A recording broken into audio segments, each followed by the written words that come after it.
एक समय की बात है, जंगल में हाथियों का एक झुंड रहता था। हाथियों के झुंड का राजा राज नामक हाथी था। एक बार जंगल में भयानक अकाल पड़ा और हाथियों के पास खाने और पीने के लिए कुछ नहीं बचा। हाथियों ने सोचा, अगर इस जंगल में रहेंगे तो कोई भी जिंदा नहीं बच पाएगा, इसलिए किसी ऐसे स्थान की तलाश की जाए जहां आसानी से पानी और खाना मिल जाए। हाथियों के झुंड में एक बुजुर्ग हाथी भी था। उसने सभी हाथियों को सलाह दी कि वह उन्हें ऐसे स्थान पर ले जाएगा जहां पानी और घास की कोई कमी नहीं है। सभी हाथी बुजुर्ग हाथी के पीछे चल दिए। एक दिन के लंबे सफर के बाद हाथियों का झुंड एक विशाल तालाब के किनारे पहुंचा, जहां सभी हाथियों ने छककर पानी पिया और स्नान किया।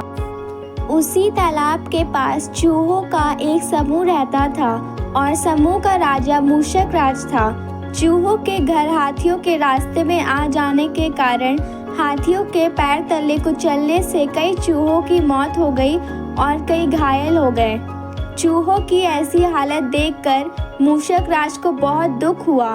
सभी चूहे मूषक राज के पास आए और उन्होंने विनती की कि किसी तरह हाथियों को यहाँ से वापस भेजा जाए, अन्यथा हम में से कोई भी नहीं बचेगा।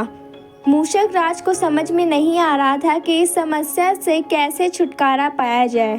तभी मूषक राज को हाथियों के राजा गजराज से मुलाकात करने का विचार आया। हाथियों का झुंड जब तालाब की तरफ आ रहा था, तभी मूषक राज एक ऊंचे चट्टान पर बैठ गया और जैसे ही गजराज वहां से गुजरा, मूषक राज ने उन्हें आवाज लगाई। गजराज ने इधर उधर देखा, किंतु उसे कोई दिखलाई नहीं दिया। तभी गजराज की नज़र एक छोटे से चूहे पर पड़ी।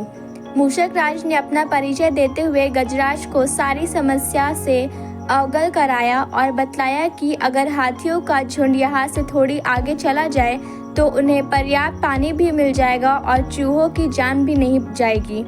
गजराज ने मूषक राज की बात मान ली।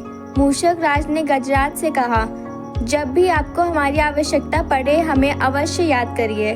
गजराज को छोटे से मूषक राज की बात पर हंसी आ रही थी, किंतु गजराज ने मूषक राज की बात मान ली और उनका झुंड वहां से कुछ दूरी पर चला गया। कुछ दिनों बाद बारिश का मौसम भी शुरू हो गया और झमाझम बारिश होने लगी। गजराज और उसका झुंड जंगल वापस चला गया। कुछ दिनों बाद एक शिकारी आया और उसने जाल फैलाकर गजराज को जाल में फंसा लिया। गजराज ने जाल से छूटने का बहुत प्रयत्न किया, किंतु वह बाहर नहीं निकल पाया।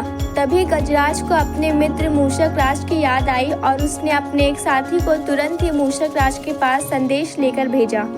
गजराज का संदेशवाहक जहाज से ही मूषक राज के पास पहुंचा। मूषक राज तुरंत गजराज की सहायता करने के लिए उसकी पीठ पर बैठकर उसके साथ चल दिया। जैसे ही वह गजराज के पास पहुंचे, मूषक राज ने अपने नुकीले दांतों से जाल को काट दिया और गजराज जाल से मुक्त हो गया। गजराज ने मूषक राज को बहुत धन्यवाद दिया और मूषक राज को छोटा समझने की अपनी गलती पर पश्चाताप प्रकट किया। इस प्रकार मूषक राज और गजराज ने आपसी सहयोग से एक दूसरे की जान बचाई और धीरे धीरे दोनों की दोस्ती और मजबूत हो गई। शिक्षा। गजराज और मूषक राज पंचतंत्र की कहानी से हमें शिक्षा मिलती है कि कभी भी किसी को छोटा नहीं समझना चाहिए। अगर आपको मेरी ये कहानी पसंद आई हो तो प्लीज़ चैनल को लाइक और सब्सक्राइब करें। Thank you.